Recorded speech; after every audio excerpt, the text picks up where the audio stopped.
Please welcome to the stage Bloomberg's Eleanor Stevenson.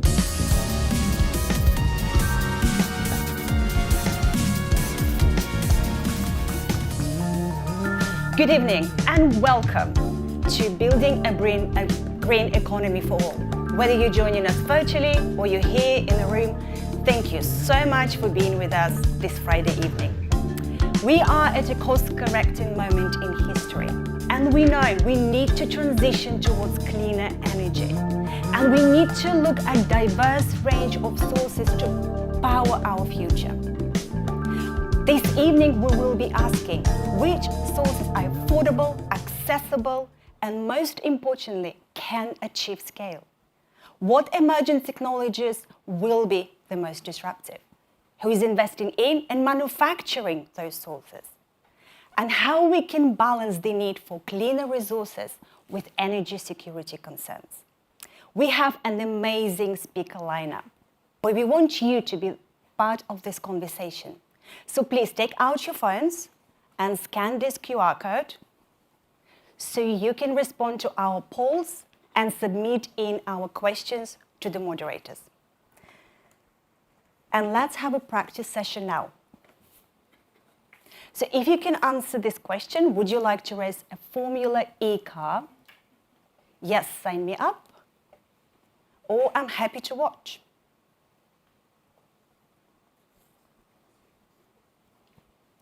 And now let's have a look. Well, I think a lot more just want to drive.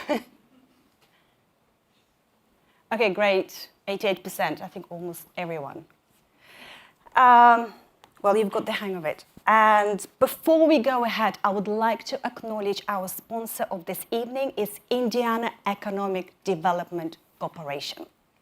And now some quick notes. For our virtual attendees, if you run into any tech issues, please refresh your browser or use the chat box for support. You can access an audio-to-text platform, transcribing this discussion in real time from the link in the session description. And those for you who are in the room, you can see the transcript on the monitors on each side of the stage. And yes, we would love to hear from you, so please do submit your questions. You can use this by using the white tab on the right side of the video window if you're joining us virtually. And as I mentioned before, just scan the QR code if you're here in the room, and please submit your questions. And whether you're joining virtually or here in the room, please engage with us on social media. Our hashtag is Green Economy. So let's get started. Please welcome to the stage Lolade Abiola, Programme Manager, Nigeria Energy Transition Office and Sustainable Energy for All. Annika Brouwer, Sustainability Specialist 91, and Zoisa North-Bond, CEO, Octopus Energy Generation and Octopus Energy for Business, for a conversation with Bloomberg's Olivia Rudgard.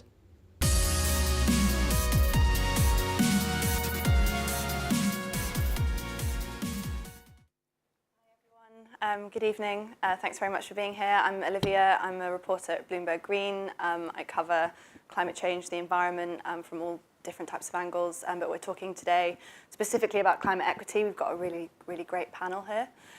So climate equity, obviously really important to sort of ensure that the transition benefits are equally shared. And we've got a question to start off with that you can all be thinking about while a poll question, while we start the discussion. The question here is, what is the biggest risk to climate equity worldwide? And there are some options here. I mean, presumably we think these are all issues in some way, shape or form. While you're voting on that, we'll talk about it on the stage. So maybe we'll start with you, Lolade. What's your thoughts on that? Is there anything in particular there that you think is a particular issue? I think a combination, really. Unequal distribution of transition benefits, I think. Obviously, coming from Nigeria, we see there's a lot of opportunity in energy transition, but really this sort of flow of financing coming into the continent, really, to ensure that we're able to deploy these, innovative energy transition-related technologies. I think that's really, really important. Obviously, extreme weather as well. Floods that have been happening, a lot of very extreme weather happening, specifically in my country, Nigeria, and I think for that, it sort of highlights the importance of the need of climate change and how that really is affecting everyone, and that we need, despite the fact that on the continent we sort of have traditionally the lowest emitters, it's important that it does affect us, and that if we're willing to sort of grow and transition and really develop the economy and the various countries, it's important that we do it in a sustainable way that sort of, adheres to sort of climate change theories. Yeah, that's really interesting. And Annika, do you have any thoughts? I mean, finance maybe is the one that you would have the most direct experience with. Do you think it's the main barrier as well? I think it is right now the main barrier and probably the biggest risk. We see not only is finance not flowing into specifically emerging markets and specifically into the green transition, but finance is also backpedaling. So we're seeing outflows, which is obviously extremely concerning. But I think there are two sort of linkages in that list, and one is the unequal distribution of transition benefits, and the second is the availability of finance. So when you think about as a country transitions and effectively who wins, there is a big pool of losses, and the question is who pays for those losses? Is it government? Is it philanthropy? Is it private finance? Is it the private sector and corporates? And so I think there is a big piece of work to be done from both the policy and finance position of as we transition, as we grow green and move away from high carbon fossil fuels, the question of who pays for the equity part of that is a big piece of work to be done. Yeah, and maybe we can get the results up while I talk to Zoisa about the question. I mean, we've got some. 35% of people, we've gone for the unequal distribution. I mean, would you agree with the audience on that? Do you think that's right, or is there's sort of something else that is more important? Yeah, I mean, I think looking at it, it looks a fair split between all three of the top that have landed there, and I think that's kind of right. I think whenever I look at these styles of questions, I'm kind of forever an optimist, I suppose, in that I look at what's within control of humankind and companies to think about and the opportunities and the models that they can prevent. And then I look at the things which are outside of our control and acts of God. So for me, I probably would have put actually extreme weather slightly higher up here, but that's my view. Yeah. Interesting. Okay, and now I think maybe we can delve into some of the specifics. Especially around those points around unequal distribution. I mean, both of you have worked on projects in sort of developing countries, trying to aid and ease that transition away from fossil fuels. Can you talk at all about some of the specific ways that you're sort of trying to make sure that distribution is equal? Absolutely. I mean, obviously, in excuse me. So obviously, this important sort of energy transition related activities. For example, sort of Nigeria's energy transition plan looks to see how can we sort of transition and reach net zero by 2060. And so a lot of the projects that we sort of support are sort of market shaping interventions that we say, how can we ensure that we open up the markets and ensure that developers are able to really put projects forward that can, really ensure that we reach our energy access goals. And so, for example, we have market-shaping interventions such as the Universal Energy Facility that looks to see how can we encourage developers to really ensure that there is that last mile electrification and that we're able to reach those unserved and underserved communities. And so that provides sort of financial incentives to developers to sort of build mini grids in sort of unserved areas. And we also have sort of looking at renewable energy manufacturing as well, because we look at energy transition as an opportunity. I know we obviously talk about sort of the high impact, the negative impacts as well, but it's an opportunity for us to see how can we really diversify the global supply chain and ensure that we localize manufacturing and make sure that the countries that do have these minerals do benefit from the opportunity that they're in. So, for example, in solar PV manufacturing or lithium-ion batteries as well, how can we ensure that we provide access to financing and just ensure that there's the right policy directives in place to ensure that we benefit from those opportunities that we obviously see in energy transition. Yeah, that's really interesting. I mean, that's obviously something you always want to achieve with any type of project that you do like this. What are some of the barriers to being able to do that in any of your experiences? Is there, enough skills, or how do you make sure that the investors, for example, are feel that that's something that they want to do. Can you talk at all about that? So I think take a quick step back. From an asset manager's perspective, so we have, we were born in an emerging market. So we started in South Africa. We grew through emerging market investing and are now globally positioned, but we still have majority of our assets invested in emerging markets, both debt, equity, and infrastructure. So answering that question is, there's a diverse spectrum of things that you look for, risks to mitigate against, opportunities to seize. And I think, to give kind of a couple of examples, I think if you have to be clear about the breadth and depth of climate equity within the specific starting point of the country that you're looking at, let alone the asset that you're looking at. You can be looking at diversity, equity, inclusion. You can be looking at access to energy, affordability of that energy, how many people are in the value chain, how are those people paid. There are so many sort of social or just indicators that become part of the way that you look at an investment.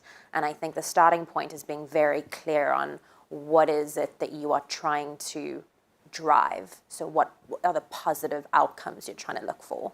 And I think specifically in our South African investments, and it's probably the best example for us, where we have a sort of landscape approach to the transition in a country. You have a very, very robust coal value chain. You have some of the biggest mining companies in the world that have built up that economy.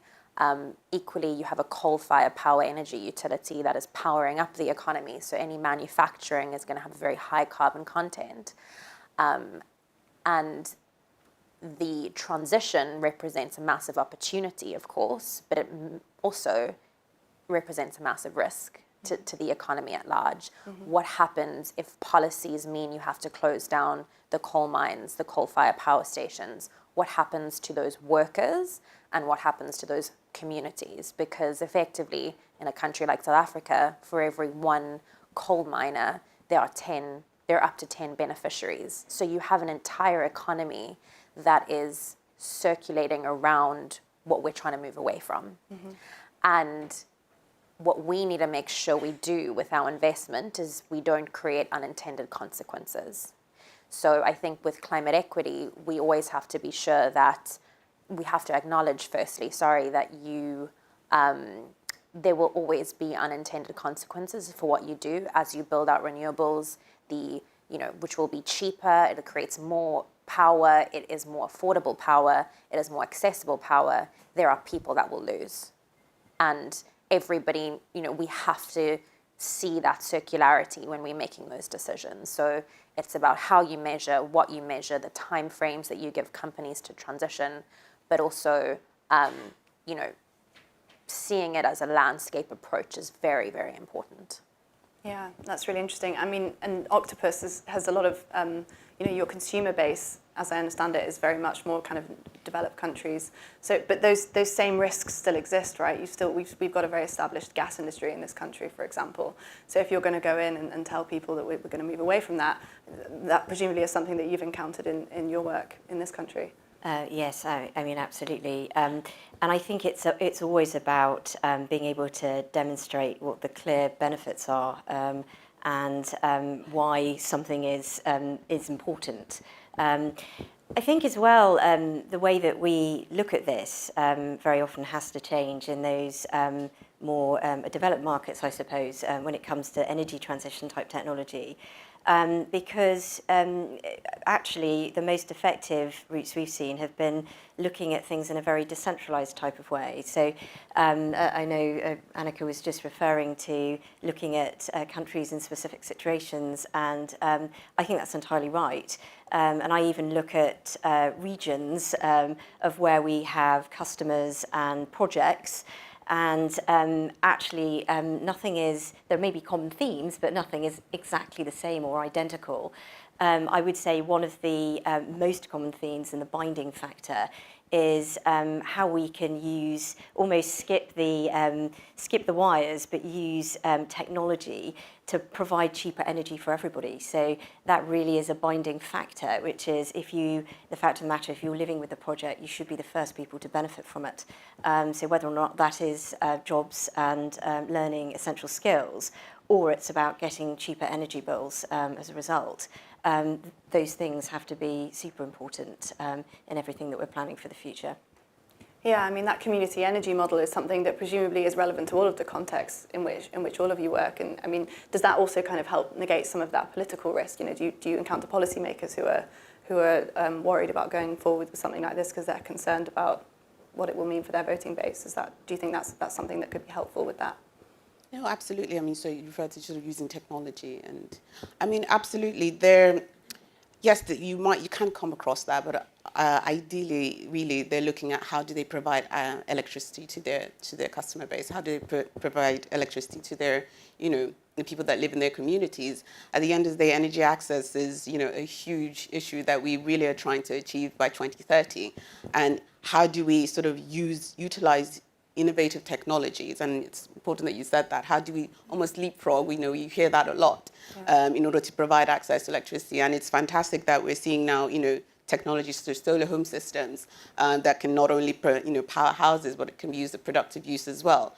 And so really it's sort of looking at how do we continue to provide additional support to policymakers and really have that whole of government approach on, using technology to be able to provide, solutions to electrification issues across the continent, really. Mm-hmm. Yeah, because what you don't want is for these technologies to become really beneficial for the people that can afford them. They're just discretionary technologies that only private payers can afford, and you need to kind of make sure that the benefits are shared out. I mean, can you do that sort of through energy? When we talk about technologies, what types of things are we talking about there? For example, we have this integrated energy planning tool, which really is a policy tool that can be used to. It's sort of geospatial planning tool that you can basically see electrified and unelectrified locations across, for example, in Nigeria.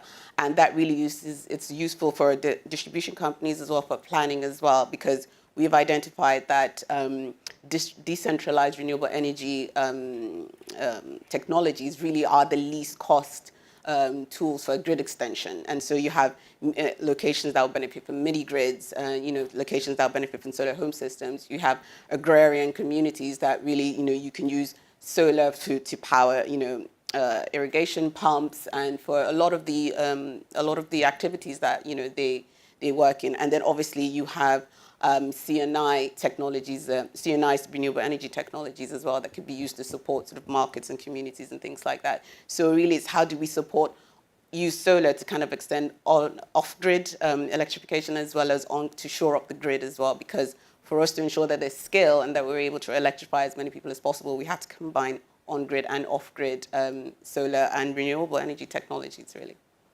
Yeah, that's really interesting.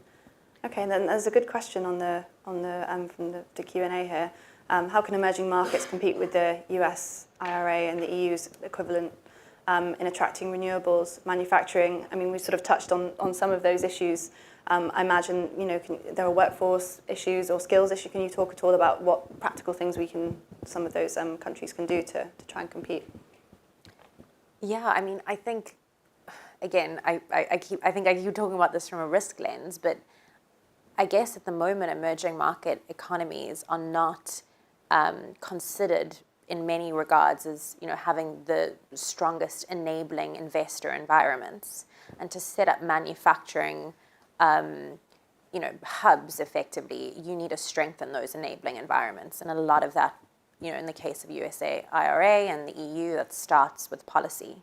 It starts with a strong signal that our country, our region is moving in the right direction. So, and this isn't just, NDCs, etc. This is creating the right types of both financial and sort of broader policy objectives that attract external investment, but also protect local private sector. So, a lot of, emerging market economies. There are 160 something of them, and one size does not fit all. But if you think about the Nigerias, the South Africas of this world, where they have quite robust local private capital markets, there is money that is flowing that comes from within the country itself. It's not just seeking external investment.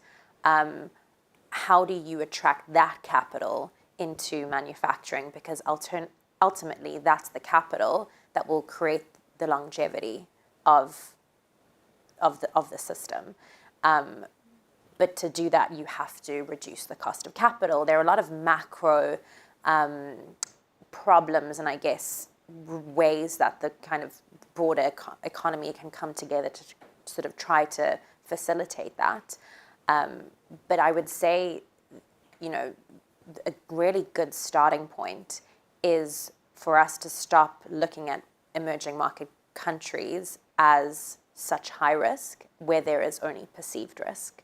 So it's reducing perceived risk, focusing on real risk, and then identifying what are the levers, whether that is concessional finance, MDB type capital, policy support frameworks, like what we just heard about. Where can we use the tools that exist and the finance that exists to buffer those risks, to attract that capital and to make that capital safe?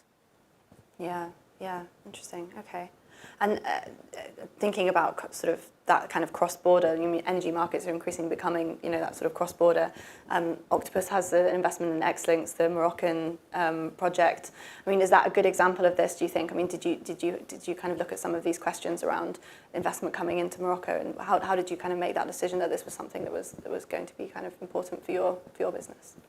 Yes, I mean, absolutely. I think making sure that this is something that's beneficial for two ways in that relationship. 100% is probably the highest thing on the list here.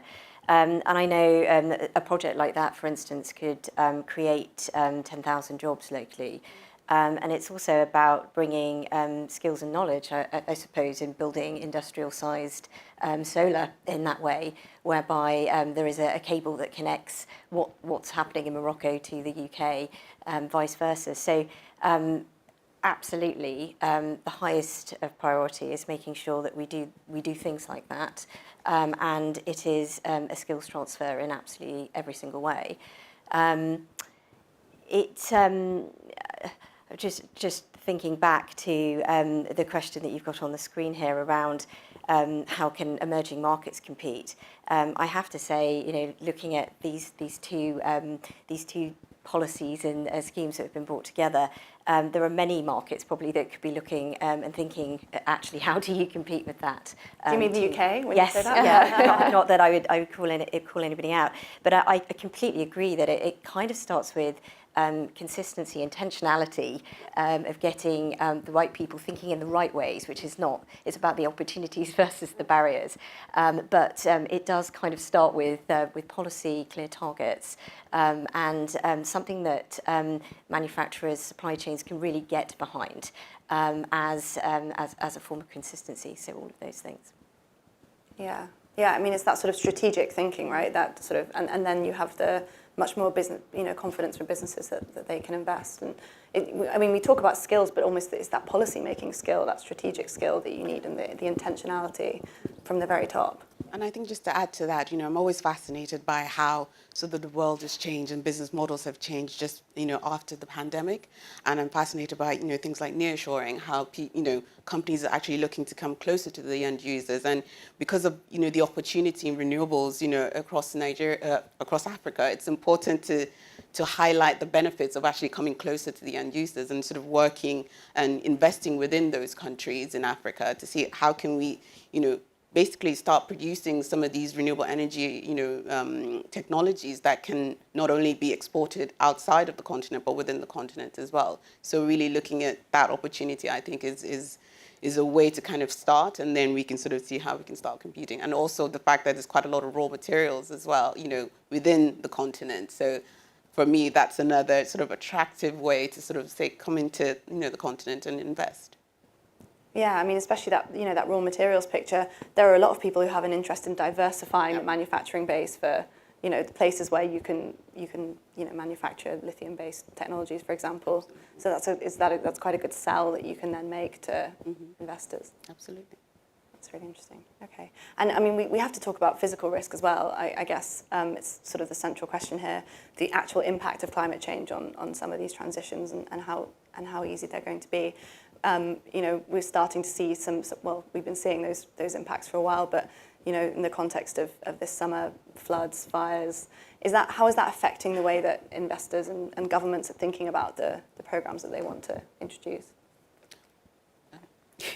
I think for me, it really just highlights the importance to really, you know, to get on board and to understand that, you know, it's not something that affects others. It's affecting the people that are currently, you know, living in these communities, and it affects all of us. And so we have to get on board, and we have to kind of look at if we want to be able to continue to grow our economies and to reach our energy access targets and continue to grow, we need to ensure we do it in a sustainable way using low carbon technologies, and that how we generate our power, for example, does actually affect us, you know, if we don't sort of manage that properly. So absolutely, it's critical. And I think that point is basically highlighting the resilience point, right? Like how resilient are our power systems to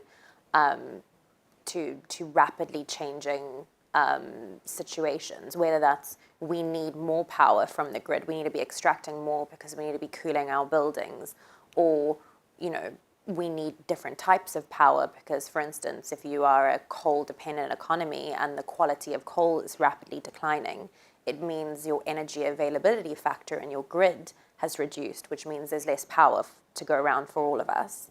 So if there is flooding, if the temperature's reduced, does that mean more people are more cold, or the cost of staying warm increases?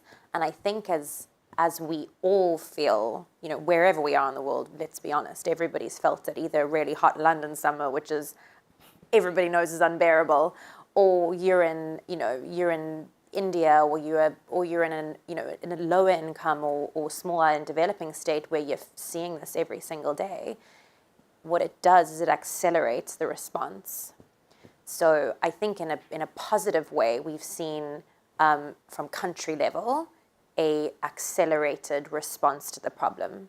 And that's not always in the kind of typical, we have a net zero 2050 commitment. It could actually be, we are going to invest in more transmission and grid infrastructure because we need to build out more robust energy systems to power up our communities. Or it's in adaptation infrastructure and, bigger sea walls, more.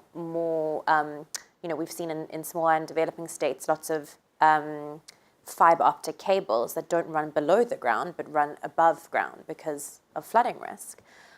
So thinking like that, and thinking about how can we change the way we're investing and building out, traditional infrastructure at a faster rate, but that is more climate resilient.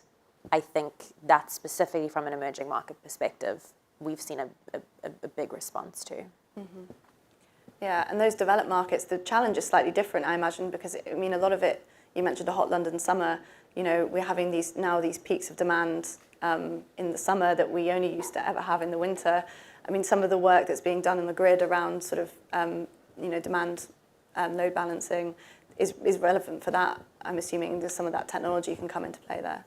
Oh, absolutely. I think technology, of course, is really important, and it is the backbone upon which you can build very different-looking systems, even in very kind of established legacy systems, like how the grid would work in London, because actually you can use consumers and industry very much to balance grids at times when the wind may not be blowing or the sun may not be shining, and there's not enough coming off the grid, but they have technologies in their homes like battery storage where they can use them, or sending price signals at times when there's abundance of renewables flowing through the grid, and you get the benefits of cheaper energy as a result.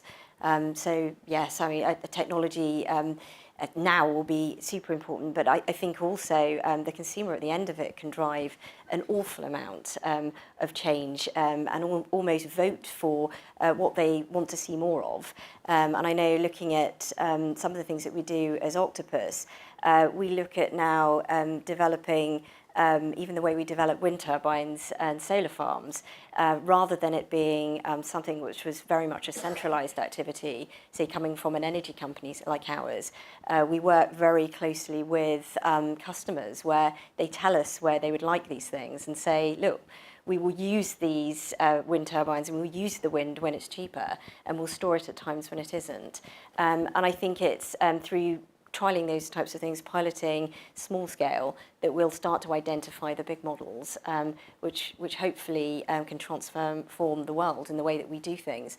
I think I said at the beginning, it's about looking at things now with a completely new slate. I think almost learning the energy markets again, and taking all of the things in an ideal world around how you would use it, rather than trying to deal with legacy, which is what I think we do quite a lot, certainly in Europe.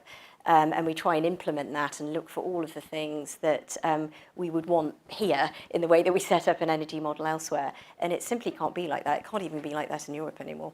Yeah. Well, and given that we are in London, the political context this week is really interesting around making sure that consumers understand, or not even that, just that they understand that the benefits are definitely going to be translated through to them, because unfortunately otherwise you can end up with situations where the political risk is there and you don't have the mandate for it. I mean we've got a little bit of time left. Maybe each of you can say kind of how that affects your own context. I mean, is that something that you can see in your work, and how can you kind of challenge that issue? How can you make sure it doesn't affect the mandate for these types of projects?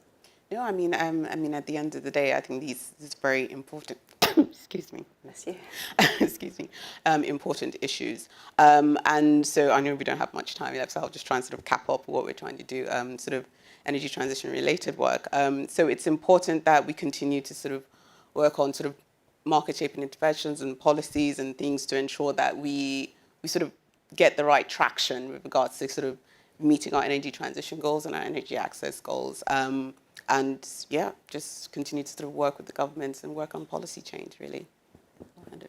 Yeah, I think a big sort of lesson for us and mantra is that every country, company investment is at a different starting point when you consider it on the scale of the energy transition.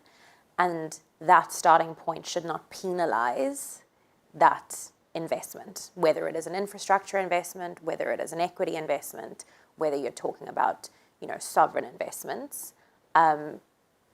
We have to be investing for finance to continue to flow, because the biggest risk to the energy transition is for emerging market countries to not have access to low carbon energy, and the alternative to be high carbon energy. And without understanding those risks and seeking to invest in the opportunities in countries for fear of starting points is probably the biggest risk to that finance flowing. So I think, we continue to think, okay, how can we make this dollar work for decarbonization? How can we make this dollar work for more jobs and more equity, and measure that and increase that over time? Great. And that's the end of our panel. I think that's a good point to end on. Thanks very much, everybody, and thanks for coming.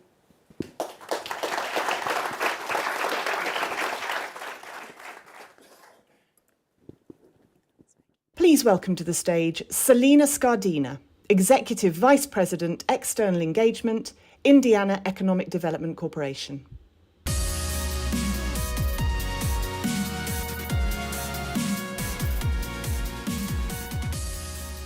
Thank you so much. So let's step back a little bit to step forward. What does it really mean to build an economy? What does it really mean to build a green economy and to build it for all? So I'll talk a little bit today about economies and what they really mean, but they just don't happen, right? There could be a little bit of organic growth, but we heard the word earlier from the panel, intentionality. And intentionality is important, but I will tell you that it is very important to be intentional. Now, there's a lot of economic factors that go into building an economy when we think about that, and especially a green economy. So think about food and how that food is produced, how it's consumed, and how sustainable it is. And then how do we have the ability for future production? Think about building a green economy and think about the need for power and the focus on energy. But not just the power and the energy, but how it's created and stored and shared. Building an economy and a green economy requires a need to think about transportation and the importance of transportation and communication, technology and capital. We heard it today, human capital, and we've heard about financial capital. So there is a place that I'd like to talk to you about today that has DNA of building. They're builders, advanced manufacturing. And this place actually has a consideration for the green economy. And where is this place? Indiana. So my name is Selena Scardina, and I'm the Executive Vice President of External Engagement at the Indiana Economic Development Corporation. So essentially, me and my teams, we lead telling the Indiana story. So our job is to tell the story here in London, and our job is to tell the story around the world, and our job is actually to tell the story to Hoosiers. Now, probably some of you are asking, what is a Hoosier? Anyone who lives in Indiana is a Hoosier. And I will have to say that this is our home, and it has been for the last 10 years, as my husband and my family and my children packed up and we moved to this adventurous land called Indiana. But first, let me tell you the story that has to be told, and hopefully you'll think a little bit differently and more interestingly about Indiana. So the question that we've heard tonight is, where is Indiana? I heard that multiple times when we were having our pre-conference meeting. So let's talk about where Indiana is. It's in the American Midwest. America Midwest, where is that? We are very close to the Great Lakes. In fact, Indiana has accessibility to 20% of the world's freshwater supply. That's going to be important a little bit later as I talk about this. It's known as the crossroads of America, but I should say it's a destination of America. It's not a flyover state. You want to actually make it a destination to go to Indiana. So Indiana, folks, known as Hoosiers, they're typically hardworking, and there's great farmland, and we have manufacturing, and that's been in our DNA. And of course, we have the Indy 500. So let's talk a little bit about Indiana and economic development. So how fitting that building a green economy would actually involve an economic development organization. So these are the folks that have a pivotal role in shaping this intentionality we just talked about. So, as I said, we moved to Indiana 10 years ago, and we really didn't know the opportunity that was in front of us. We just thought we'd move to Indiana, and after a few years, we would keep moving on. But we stopped. And I would be happy to say that not only do I have one Purdue graduate, which yes, Purdue is in Indiana for those that asked me earlier, but we have a second Purdue graduate, and she'll be a junior this fall.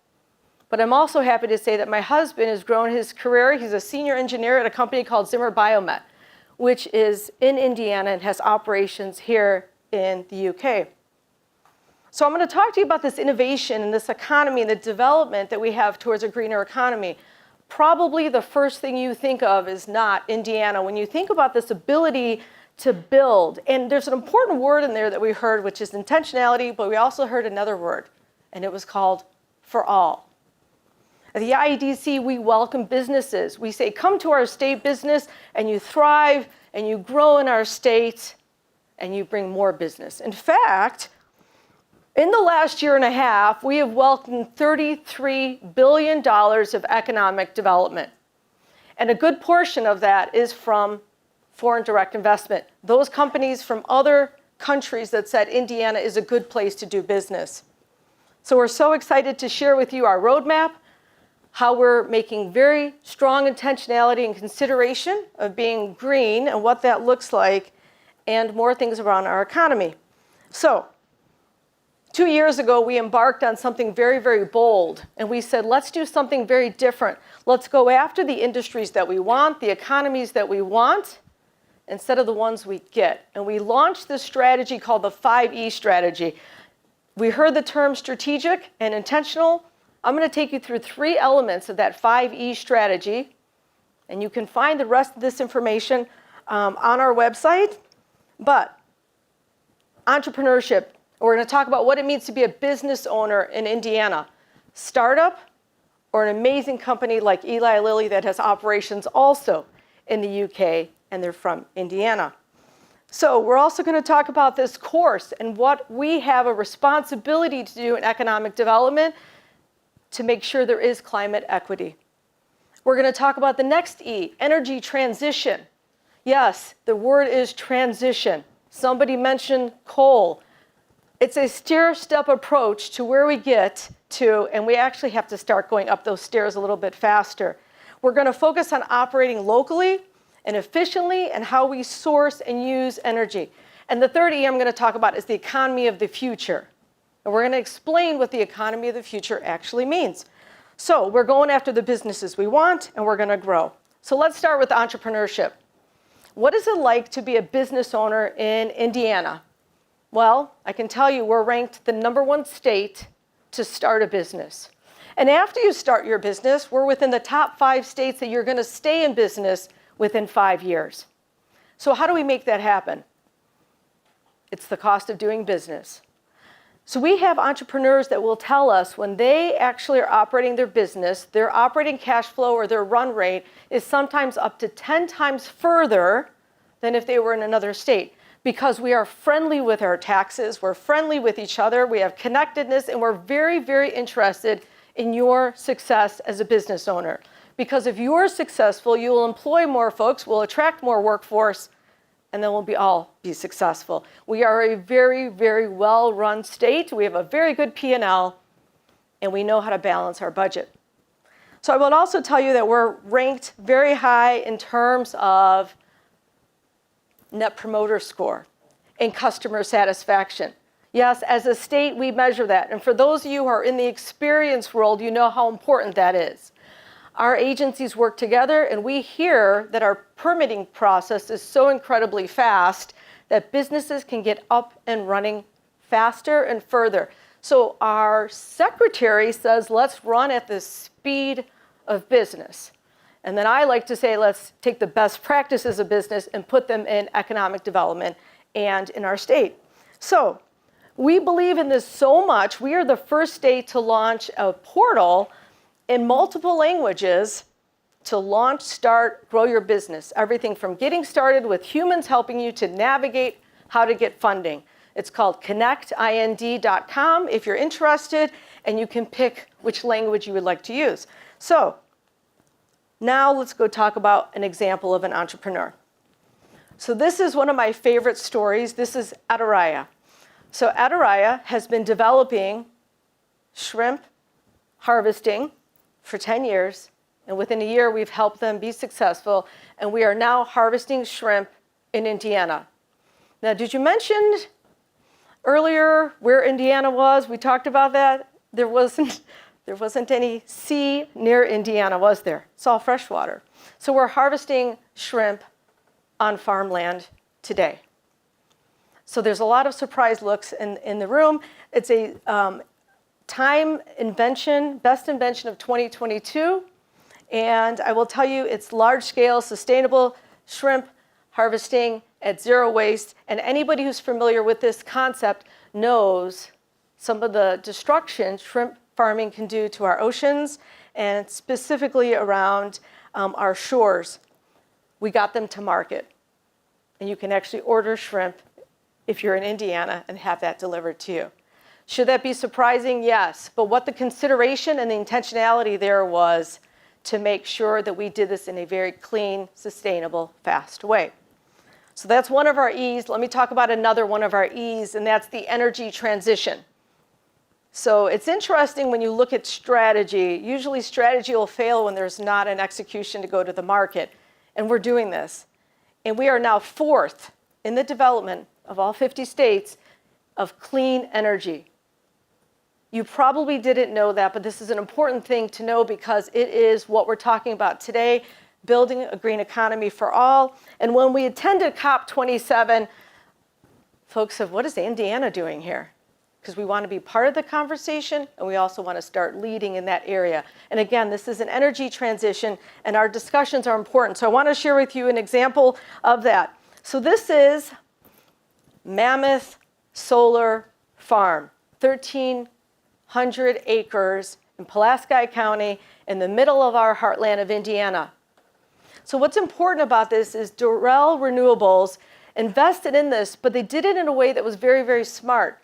So if you're familiar with this concept of solar, this concept of agrovoltaics essentially means you harvest the sun, but you also use the land for other purposes. And when the landowners were sharing with us their excitement, fourth generation, and they were doing the groundbreaking for this, they said their parents would be so proud that not only were we harvesting the sun to fuel 175,000 homes in a year, but the goats were grazing and the bees were making honey, and the investment was there to use this land properly. This is an example of how we can do things more sustainable, more green, and we can transition to what needs to be done. So let's talk about one of our E's, the last E I'm going to talk about tonight, and this is the economy of the future. What is the economy of the future? So I talked about the businesses that we're going after and how we're designing this to make sure that these businesses are going to be here. The semiconductor industry, the EV industry, the analysis that we talk around data, the harvesting of data, all of these industries are the economies of the future. Now we can build them smart and for the future, or we can build them fast. I say in Indiana we should do both. We'll build them fast and considerate of the green economy. So this intentional design is going to be important, and we are very, very proud of what we're doing around the EV area. Now, we know that Indiana has a history in automotives, right? We have this beautiful partnership with Subaru, we have a partnership with Toyota, we have a wonderful partnership with GM, and the list goes on. So why can't we have both? So in the last 2 years, there's been a $10 billion investment in the EV ecosystem. And what's an important piece of the EV ecosystem? Batteries. So I'm happy to say that Samsung, SDI, and General Motors announced a $3 billion investment in the EV battery ecosystem. And also Stellantis and Samsung, SDI, they invested $2.5 billion in Kokomo, Indiana, in battery investment for EVs. Now, I can tell you there was a little bit of an emotional point when one of my coworkers went to the Kokomo beam signing, it's called, when the first beam goes up. And the reason he was excited is because he's always wanted to see this in Indiana, and he knew we can get there. And it was emotional for him, and it was emotional for us because we knew we were making a difference, and this was going to look so amazing in just a couple years. $10 billion in just 2 years. So, as we switch our focus and we think about where we're headed, I want to share a story with you. There's a very unknown person, but you might have heard the term the Bowser. And sometimes you think about what the Bowser is, and it's a way of actually filling up tanks and pipes. But in 1885, Fort Wayne native, where I'm from, Fort Wayne, Sylvanus Bowser, he created the fuel pump. Now, interestingly, the car did not exist yet. The automobile did not exist. So why did he create this fuel pump? Well, back in the day, in the 1800s, you would take a container to the general store and you would fill up with kerosene, and then you would go back to your home. So he created this pump because he was an inventor and he wanted it to be cleaner and more efficient, and he wanted this tool. And this is an example of what is happening in Indiana. So we have invention and innovation in our DNA. This is what we do. So then that led to the fuel pump, which led to advancements, and he is the originator of that. If we could do that for combustion, and we can do what we're doing there, imagine what we can do for the greener side of things. So this is an important piece of our history because it's in our DNA. This intentionality that we talked about and why it's important, this is home. This is what it looks like, and this should be home, and this is what we can do. This energy transition can maintain this, and it can also build what we need for future economies. We could be more efficient, cleaner, and innovative for all. So Indiana has a legacy of innovation, and we like to say that we're running really fast, and we do incredible things, but we have an incredible ambition around Indiana for our role in the future economy. So I'm going to leave you with something here.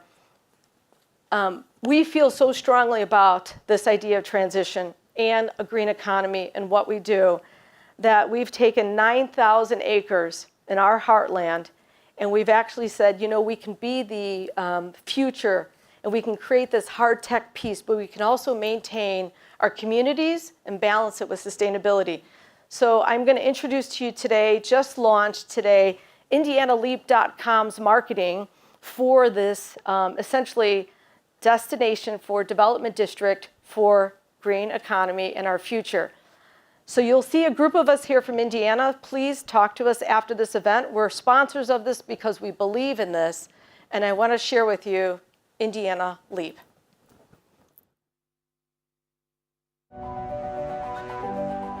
In the heart of Indiana, halfway between Indianapolis and Purdue, the future of next-gen manufacturing will spark an unprecedented transformation. Powering the economy of the future, where community and sustainability thrive. A new neighborhood will bloom to life and blossom into a place that's interconnected, vibrant, and alive. Created for a cutting-edge workforce who will bring technological breakthroughs that will help preserve our connection to nature. Leap Innovation District, the center of Indiana's new hard tech corridor in the Silicon Heartland.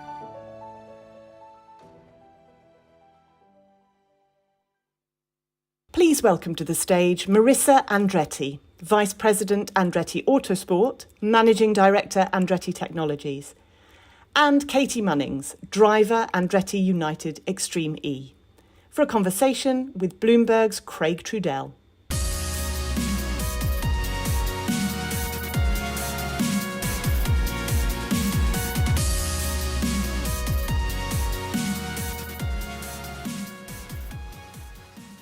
Hi, everyone. I've been given the very exciting task of directing the Drive to Survive of Bloomberg Live events. So we're going to have a really fun conversation between now and your weekend. We're going to start with a couple of really neat photos, and I'm going to ask our panelists to walk us through some fun images that will get everybody's hearts racing and in the mood to talk about motorsports. So let's start off with a photo here. We're going to ask Katie to talk about what the heck this thing flying through the air is. I think that is Sardinia, where we were racing a couple of weeks ago. This is off the start line, so the way that we race, we're kind of going between waypoints on track, so 5 cars go off the start, and we were all trying to find our own line to come out first at the first merge, so it's a really extreme first corner like you would have in Formula 1, so I think that's us jumping our way through the bushes. Give us a sense of how big that is. What sort of vehicle you'd compare that to, is it? It is massive. I think it's nearly 2 ton. It's 2.3 meters wide, I think. So it's really big, much bigger in real life than it looks on the screen. But even bigger than it looks. Okay. It is, yeah. It is quite a beast. We'll go to photo number 2 now. That was us. We came third. That's in Sardinia, I think, as well, actually. So that was a couple of weeks ago. Managed to overtake on the last corner over a finish line jump. So that was quite dramatic. We overtook another American team as well, so yeah, it was quite an exciting time. I think we have a couple more photos, so we'll go to the next one. Is this Sardinia as well? This is Scotland, actually. Scotland, yeah, okay. We were racing in up in Scotland in a kind of old mine that's going to be turned into a hydro plant. So yeah, that's us out on the way to track. A bit cleaner than when we finished. And I think we maybe have one more. Is that in Scotland now? Yeah, that is Scotland. Yeah, we came second in Scotland as well. So yeah, brilliant. Amazing. I think we may cycle through these. I may even be Oh, I'm sorry, Monaco. How could I forget? Yes. That's Formula E. Monte Carlo, not Monaco. Yes, so that's actually our Formula E car. So we, Andretti, are racing this weekend in the streets of London, of course, for our season finale race. It's actually a double header, so very excited, and knock on wood, we are leading the championship at the moment, so hopefully we will have a great weekend and a lot of work ahead of us, but have a wonderful team. So yeah, that's what the Formula E car looks like. And then obviously Katie spoke to the Extreme E car, which honestly, when I first saw an Extreme E car, the tires alone, I mean, they probably come up to like here on me. So it is absolutely massive. Yeah, the pictures don't do it justice.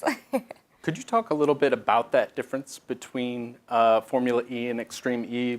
For those who aren't familiar, we may have some race fans in the room today, but for those who aren't familiar, let's start turning people into converts here. Sure. So I could start with Formula E since the photo's on screen. So all electric, open wheel racing in downtown metro city areas, and then Extreme E again is all electric, but SUV racing in extremely devastated areas around the globe, negatively affected by global warming. Katie, you can even speak further on the Extreme E side if you'd like. Yeah, so it's a championship actually for the first time where there's a male and a female driver in each team. So my teammate is Timmy Hansen. We've actually been together since the beginning of season 1. We're now going, well, we're in the middle of season 3 at the minute. And it's one race result for the team. So one of us will start the race, do a couple of laps of the track, and then we'll have a pit stop where we switch driver, and then the other one finishes the race. So it's a combined effort for both drivers in the team, developing a lot of the female talent within the championship, and also racing in the most remote places like the green and ice sheet, the beaches in Senegal, in Africa, Saudi Arabian desert. Very different, unique challenges, all with a different environmental message that we use the platform that Extreme's got and the voice that sport has to try and share the messages of some of the scientists that we're working with in different projects in each area. Now, when we think about motorsports, we don't usually think necessarily about sustainability. We think about the smell of gasoline and the scream of engines. The Andretti name is sort of synonymous with racing. Could you talk a little bit about your family's 3 generations now of racing and how it's been evolving lately from a sustainability perspective? Yeah, absolutely. So again, my name's Marissa Andretti with Andretti Autosport, and we are actually, as of today, in 7 different types of racing series globally. So very diverse portfolio, and that's done purposefully so. And obviously today, to speak to Extreme E and Formula E, and Formula E specifically, I mean, this weekend we're going into finishing up our 9th season, which is pretty incredible. We've actually been in Formula E since inception, and it's something where the progress of the technology has been absolutely incredible. I mean, over the last decade, we've been able to see just the tremendous change actually then trickle down into the consumer markets, of course. So, for example, the first few seasons of Formula E, the battery couldn't actually take us through the end of the race. So we would have our drivers do a complete car change mid-race, and that was just the norm. And since then, the battery life, of course, has progressed tremendously, and just overall from materials to operations in general, it's been really incredible. And to see that then truly change a culture and the world globally is incredible to be a part of. And I think it's been, we're proud to be a part of it, and it's been amazing to see that cultural change, because sports in general, I think, can truly have that impact and be able to, it's called accelerated change, right? That's what we're here for. So it's been amazing. I think people are familiar with tire changes, but obviously battery swaps are less of a possibility, right? Yeah. So full-on car swaps. Could you talk, Katie, a little bit about the differences in racing in these series versus what people are used to with combustion race cars? How is it different from the driver's perspective? Yeah, I guess it's something to get used to when we're doing our first tests. I remember me and my teammate, when we first tested with the Extreme E car, we were just locking the brakes all the time, because one of our main sensors for hearing when we would be locking the wheels normally was actually the audio, the sound of that engine brake and the sound of the kind of tire. So it was really strange actually to then go into electric and have a different sense. You had to feel it differently through the car as drivers. You know, one of our senses had changed from that side, which actually had a big impact on how we read the car in split seconds. A lot more now, it has to be through the feeling, through the seat. Obviously, you have the initial talk with electric racing. There's no kind of shifting up through gears. On the start line, it is literally just flat out. It's made the start procedure a lot simpler, I think, compared to combustion. And I think, you know, the potential for the technology is very exciting. We're still in our kind of first season car, you know, generation 1 car with Extreme E, but already I think the power that we have, I mean, it's the equivalent of 550 brake horsepower, 400 kilowatts, 2 motors front and rear. And we're racing in really extreme locations. And I think that's part of the messaging, is to change and kind of control the how people view electric cars in the future. So, you know, racing in places like the sand dunes, racing on the beaches, racing in glaciers. I think it really shows how much potential there is for this technology, and also gets the younger generation excited in the sport, which is kind of the aim, I guess. Marissa, how important is it to do that among racing fans? Because we don't, especially in terms of, you know, thinking about you know, the signaling that gets sent when we're talking about you know, racing competitions with electric vehicles, with batteries. It speaks to the capabilities, and maybe opens some minds to the possibilities of, you know what, maybe I should kick some tires at a dealership on an electric vehicle. Absolutely. With Formula E specifically, I mean, the driver is absorbing so much data and so much information, and trying to honestly like squeeze every bit that they can out of the performance of the race car, while also managing the battery. So that kind of alludes to your previous question of just the similarities of almost like the fuel strategy and things like that. There's a battery strategy as well, and that is what we love about racing, is the fact that, you know, we're pushing that technology to the very edge, so you don't jeopardize performance. Like, that's not an option. So it's about, you know, wringing out every bit of speed that you can in the car, and then managing the battery life and making sure you can squeeze every bit out of it. And, you know, we're in Gen 3 or Generation 3 car right now with Formula E, and it has increased exponentially. So it's incredible to see, and yeah, love it. Do you have conversations with fans once you're done racing about, you know, sort of impressions that they have of what you're doing out there in an electric vehicle, and sort of, you know, things that surprise them, or things that surprise you to hear from them once you've, you know, finished a race? Well, one of the main things with Extreme E is that we don't actually have fans on site. So that kind of changed the way that racing is taken with this championship. It's a fresh championship. We weren't moving from combustion to electric. It kind of launched as an electric championship the same way that Formula E, but it had a lot of differences. So one of the key messages is around the environment. So we're racing in remote locations without fans present. So everything's broadcast on TV. In the UK, I think it's ITV that broadcasts the racing. And one of the key messages is about the personnel on site. So for example, in the team, we only take 7 people in each team. And that's not very many when you can consider that's mechanics, PR, drivers, engineers, the kind of whole circus that goes with the race. So it's very different from that side. It's a very different fan experience, I guess, from that side, to be watching it rather than flying everyone around the world. But also that goes into the message that they have to try and act as a role model to other sports in general, because they're really trying to show the impact that sport can have actually in climate change as well, and the climate sector, because when you look at how they transport the cars, they're not flying them. There's actually a cargo ship which is moving them around the world between South America and Saudi Arabia. And at the end of the race, everything kind of gets packed up onto pallets. Everything that we take, all of the kind of engineers' desks, all of our laptops, they get put into a container and shipped around the world. So there's a few different messages that Extreme E is trying to promote from that sense. So yeah, the fan experience, I guess, is slightly different with this championship.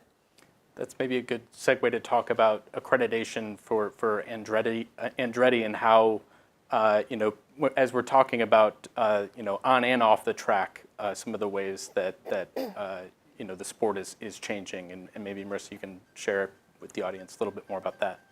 Yeah, so across our 7 different racing series, what we try and do is take, you know, key learnings and best practices and apply it across the globe. And with obviously Extreme E and Formula E, we've been able to do that very well just in terms of, cradle to grave kind of mindset from, the chassis of the car, whatever it may be, from the operations perspective to how you source materials, the whole picture of it. And with that, we have actually been able to, we're proud to share that we've been able to achieve our ISO 14001 certification. So as a global standard, being able to achieve those environmental management standards with our headquarters in the United States, as well as our headquarters here not far from where we're at right now. So it's a really exciting piece of where we're at, because it's all about progress, right? And with these ISO 14001 certifications, we were able to do such heavy due diligence throughout that process that then when we went to go apply for the FIA sustainability accreditation for our Formula E program, we were able to be fast-tracked to the most elite level. So that's the 3-star FIA sustainability accreditation, which we are extremely proud of. And we truly use that as a North Star in the strategy of everything that we do, because it's something that is critical to the future, of course. And one of my latest hats that I'm wearing as well in the team is building our new headquarters in Indiana. So we're currently in about 86,000 square feet, going to about 575,000 square feet. So it is exponential growth, yeah, so really exciting. But we are doing everything that we can with that in mind, right? So being as efficient as possible, and just the strategy of the design of the build to the way we're sourcing the materials and obvious things like solar and such, but just looking at it holistically and being able to be as efficient as possible is a core piece of what we do and a piece of our culture, really. And if you know anything about the people in racing, we are very competitive, and that goes across the board. So when you set, goals as these, global standards as a baseline, and then get creative and be very innovative on different ways to then one up the other on whatever the goals may be internally, it's been a lot of fun to see what our team can come up with, and just to see the collaboration between everybody to try and raise everybody up. And it's a matter of, with what we do, we want to share that news, and we want to share what we're doing, and we hope that we can be a pioneer in the space so that the other teams follow us then, and we can make a grander impact overall.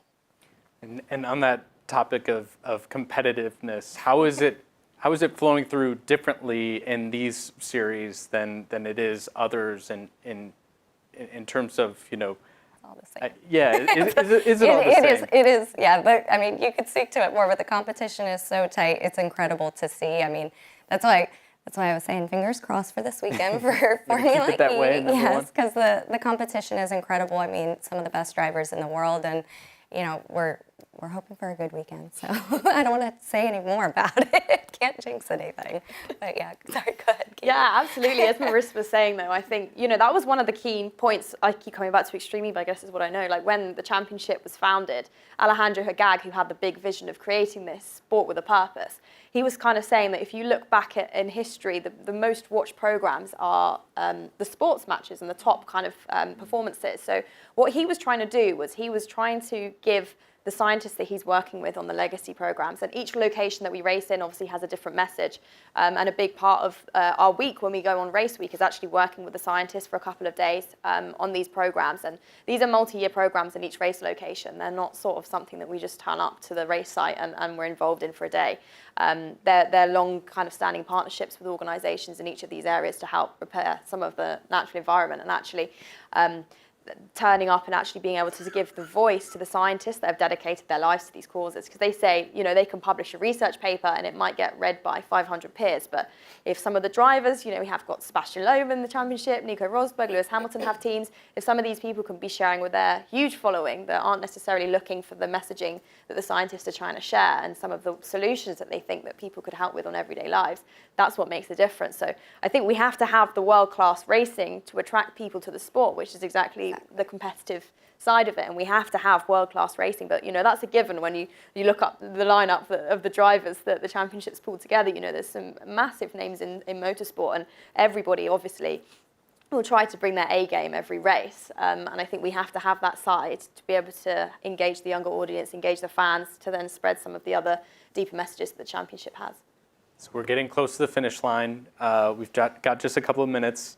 Very simple, fun question. What excites the two of you most about the future of motorsports? For me, it's just the progress in the technology and being able to see that then trickle down to the normal road cars. Just the exponential change that has taken place over the last decade when considering Formula E is incredible, because when you think of motorsports, it's over 100 years old, right? So when you think of EV technology, that's only been around in racing for the last decade, and think about the progress globally that we've been able to make in that amount of time. And the battery longevity is increasing, and the entire package is just it's incredible to see the progress in general. So that's what excites me. But obviously, I'm biased because I get to drive, so I get the fun part. From a selfish side, I think to experience the cars and how much they improve and the technology behind them, I think is an incredible experience, and I wish everybody could feel what I could feel in terms of the electric potential, in terms of the torque on the start line. Even having to tense my stomach muscles so that the blood doesn't rush from my head. It's kind of like being in a G-force fighter plane, I guess.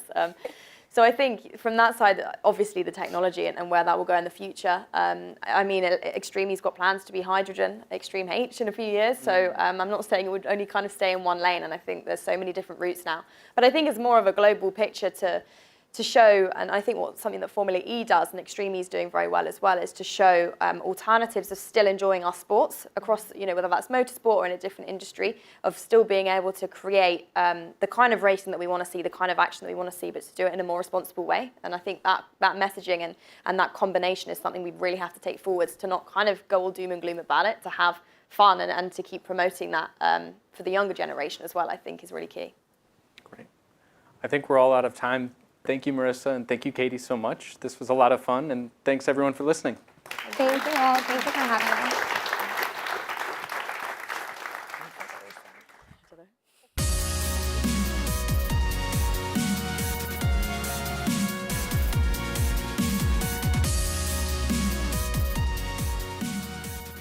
And that concludes our evening program. Well, thank you all for joining us this evening, Friday. Thank you for all of our speakers and the moderators for a wonderful program. And thank you for our sponsor of this evening, Indiana Economic Development Corporation. Have a look on our website, bloomberglive.com, for our events, and we really hope to see you soon. Please engage with us on social media, our #GreenEconomy. And now please join us for a cocktail reception in the foyer and for a Zero Carbon Collins cocktail. Thank you.